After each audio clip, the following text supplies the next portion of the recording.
बिस्मिल्लाहिर्रहमानिर्रहीम। अस्सलाम वालेकुम मोहतरम सामीनो नाजरीन, उम्मीद है कि आप सब खैरियत से होंगे। नाजरीन, अच्छे और बुरे हालात इंसान की जिंदगी का एक हिस्सा है। हर इंसान पर अरूजो जवाल आता रहता है, लेकिन हमें अलर्ट रहना चाहिए कि जब कभी आपके हालात अच्छे हों, आप अच्छा प्रॉफिट ले रहे हों, जितनी भी आपकी पे हो, अच्छे हालात में कोशिश करनी चाहिए कि उसमें से थोड़ा थोड़ा जो है वो सेव करते रहें। क्योंकि उन हालात को भी मद्देनजर रखना चाहिए कि कोई पता नहीं किस वक्त जो है वो कारोबार में लॉस हो जाए और हालात बिगड़ जाएं और फिर मुश्किल का सामना करना पड़े। बहुत ज्यादा नहीं तो कहते हैं कतरा कतरा ही दरिया बनता है, समंदर बनता है। थोड़ा थोड़ा जो है वो सेव करना चाहिए ताकि मुश्किल हालात में आपको किसी के आगे हाथ ना फैलाना पड़े। दूसरा पॉइंट ये है कि अगर बिलफर्ज हालात जो है वो आपके बहुत खराब जा रहे हैं, कारोबार जो है वो नहीं है, बहुत ही घर के हालात टफ हैं, तंगदस्ती है, अखराजात पूरे नहीं हो रहे, तो इन हालात में जबकि आप पहले ही मुश्किल से गुजर रहे हैं, तो कोशिश कीजिए कि कर्ज से बचा जाए। कर्ज ना लें। जब आप कर्ज लेते रहेंगे तो एक तो इसकी आदत पड़ जाती है, दूसरा ये है कि आप मजीद परेशानी में गिरफ्तार हो जाएंगे। और बाज भाई ऐसे होते हैं जो यहाँ तक फिर दिल बर्दाश्ता हो जाते हैं कि कर्ज ले लेकर जब वो देखते हैं कि अब मैं इसको उतारूंगा कैसे, तो वो घर ही छोड़कर भाग जाते हैं, अपने बीवी बच्चों को बगैर किसी सहारे के छोड़कर घर से फरार हो जाते हैं और उनका पीछे से कोई वाली वारिस नहीं होता। ये कोई मर्दानगी नहीं है। एक मर्द को एक बहुत वसीउल नजर होना चाहिए, अपने तमाम हालात का जायजा लेते हुए उसको सामना करना चाहिए और हैंडल करना चाहिए। तीसरा पॉइंट ये है कि इन हालात में कोशिश करनी चाहिए कि अपने उन दोस्तों से दूर रहें जो कि बहुत अयाश पसंद होते हैं, अमीर घरानों से ताल्लुक रखते होते हैं। अब जबकि आपके हालात वैसे नहीं हैं, तो उनके पास बैठकर गप्पे लगाना, उनको अपने हालात बताना और फिर वो मजाक उड़ाते हैं और आपकी इज्जत नफ्स को मजीद मजरू करते हैं।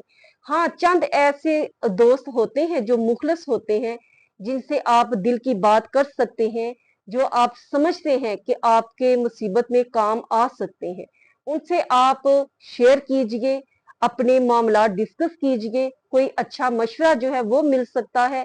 लेकिन हर एक को अपना रोना ना सुनाएं, क्योंकि ये दुनिया जो है वो आपको मुसीबत में देखकर खुश होने वालों से ज्यादा भरी पड़ी है और मुसीबत में साथ देने वाले बहुत कम होते हैं। और दुनिया हंसने वालों का साथ देती है और रोने वालों को पीछे छोड़ देती है। सब दौलत वालों का साथ देते हैं और जब देखते हैं कि इसका दामन अब खाली है, तो सब साथ छोड़ जाते हैं, अपने भी साथ छोड़ जाते हैं और इंसान तनहा रह जाता है। और एक और अहम पॉइंट ये है कि इन हालात में आप अपनी सेहत के बारे में बिल्कुल भी लापरवाह ना हो, क्योंकि तंदुरुस्ती हजार नेमत है। तंदुरुस्ती होगी तो आप वक्त का सामना भी कर सकते हैं, अपने हालात को हैंडल भी कर सकते हैं। बहुत ज्यादा स्ट्रेस ना लें अपने माइंड पर और अपने बीवी से, बच्चों से हर वक्त चिड़चिड़ापन जो है वो यूज करना, हर वक्त एक दूसरे को जो है वो काटने को दौड़ना, लड़ाई झगड़े के मूड में रहना, ऐसा बिल्कुल मत कीजिए। और ज्यादातर इसका जो प्रेशर है अपनी शरीके हयात पर जो है वो पड़ता है, बच्चों पे बात बात पे जो है वो मार पटाई जो है वो बाप करते हैं। इस तरह करने से मसले का हल नहीं होता, बल्कि ठंडे दिमाग के साथ कुछ प्लानिंग करनी चाहिए। और सबसे बेस्ट काम ये है कि आप कभी भी फारिग ना रहें। आपका कारोबार नहीं है, लेकिन ये दुनिया काम करने वालों के लिए भरी पड़ी है। इंसान मेहनती होना चाहिए। आप कोई भी काम करने में, मेहनत करने में कभी भी आर महसूस ना करें। कोशिश करें कि घर से कुछ बेचने की बजाय, घर से कुछ निकालने की बजाय, घर में कुछ ना कुछ दाखिल करने की कोशिश करनी चाहिए कि मेरे घर में जाने वाला कोई काम ना हो, आने वाला काम हो। तो आप कोई भी काम कर लें, कोई भी मेहनत मजदूरी कर लें और उसको करने में शर्म और आर महसूस ना करें कि मेरे दोस्त क्या कहेंगे।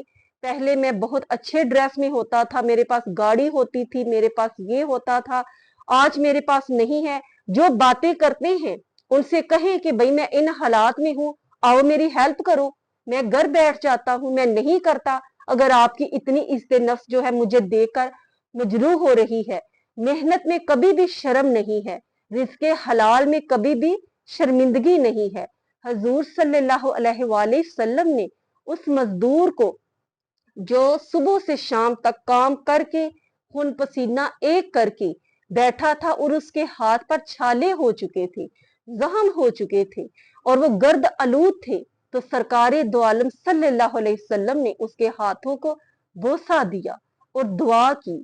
تو جو لوگ اپنے بیوی بچوں کے لیے، اپنے پیرنٹس کے لیے مزدوری بھی کرتے ہیں، چھوٹا موٹا کوئی بھی کام کر لیتے ہیں، لیکن اپنی عزت نفس کو مجروح نہیں ہونے دیتے، دوسروں کے آگے ہاتھ نہیں پھیلاتے، اپنی بے بسی دوسروں کو نہیں دکھاتے کہ دوسرے ترس کھا کر آپ کی ہیلپ کریں اور آپ کا پیٹھ پیچھے مذاق اڑائیں۔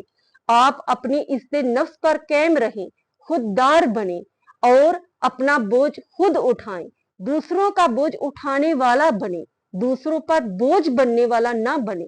اور ان حالات میں شریک حیات کو بھی چاہیے کہ وہ چڑچڑے پن کا مظاہرہ نہ کرے، اپنے ہسبینڈ کا اس غریبی کے عالم میں، برے حالات میں ساتھ دے، کیونکہ اللہ رب العزت کا وعدہ ہے فَإِنَّ مَعَ الْعُسْرِ يُسْرًا، إِنَّ مَعَ الْعُسْرِ يُسْرًا، کہ ہر تنگی کے بعد آسانی ہے، ہر مشکل کے بعد آسانی ہے۔